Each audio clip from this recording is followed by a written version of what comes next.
ഈ ടോട്ടോ ചാൻ എന്ന് പറയുന്ന ഈ ഒരു പുസ്തകം നിങ്ങൾ വായിച്ചിട്ടുണ്ടോ? വളരെ മനോഹരമായിട്ടുള്ളൊരു ചൈൽഡ്ഹുഡും അതുപോലെ നമ്മുടെയൊക്കെ ഡ്രീമിലുള്ള ഒരു സ്കൂൾ ലൈഫൊക്കെ പറഞ്ഞു പോകുന്ന ഒരു അതിമനോഹരമായിട്ടുള്ളൊരു ജാപ്പനീസ് ബുക്കാണ് ഈ ടോട്ടോ ചാൻ എന്ന് പറയുന്നത്. ഇതിൽ ക്യാരക്ടറായിട്ടുള്ള ടോട്ടോ ചാന് പഴയ സ്കൂളിൽ നിന്ന് പുറത്താക്കിയിട്ട് പുതിയ സ്കൂളിലേക്ക് ജോയിൻ ചെയ്യാൻ വേണ്ടി ഹെഡ് മാസ്റ്ററുടെ റൂമിൽ നിൽക്കുന്ന ഒരു സീനുണ്ട്.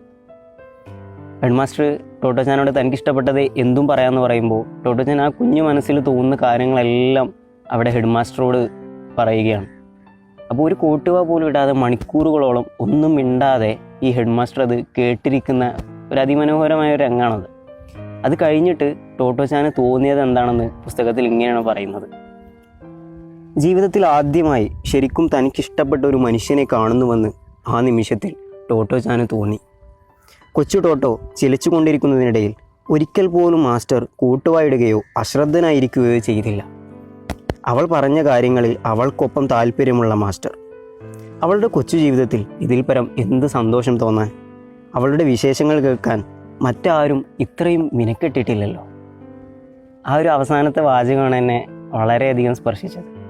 അപ്പോൾ അത്രയേ ഉള്ളൂ. നമ്മുടെ ഒപ്പമുള്ളവരെ കേൾക്കാൻ നമ്മൾ സന്നദ്ധരാവുക, നമ്മുടെ ഒപ്പമുള്ളവർ നമ്മെ കേൾക്കാൻ സന്നദ്ധരാണെന്ന് നമ്മൾ ഉറപ്പുവരുത്തുകയും ചെയ്യും.